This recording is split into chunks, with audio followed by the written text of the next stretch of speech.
सकाळी सकाळी खूप छान सुरुवात झाली होती. ऊन पण पडलं होतं बाहेर आणि त्यामुळं मग मी गादी पण वर उन्हात टाकली होती आणि अप्पू अशी मस्त अंघोळ करून रेडी होती. सकाळीच उठते ती तशी, पण आज जरा जास्तच लवकर उठली होती आणि तिला अंघोळ पण घातली मस्त. सर्वच करून घेतले कामं वगैरे व्यवस्थित. माझी पण अंघोळ झाली आणि नंतर मग मी देवपूजा करायला घेतली. सकाळी देवपूजा केली की खूप छान वाटतं आणि कामं पण बाकीचे पटापट होऊन जातात, फ्रेश वाटतं एकदम. तर सर्वात पहिले देवपूजा केली आणि मग नंतर बाकीच्या कामाला लागली. अप्पूचं सॅरेलेक संपलं होतं, त्यामुळं मग धुवून वगैरे भाजून घेतला आणि भाजून वगैरे मिक्सरमधून काढून घेतला.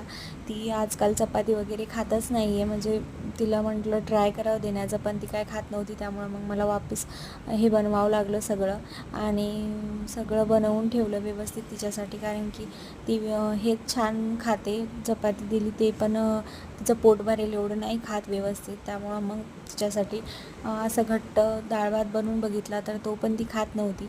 पण मग थोडं जबरदस्ती करून तिला खाऊ घातलं मग मी, कारण की तिला फक्त पतलं खायचं असतं. त्यामुळं मग थोडासा प्रॉब्लेम येतो तिच्या खाण्याच्या ह्याच्यात.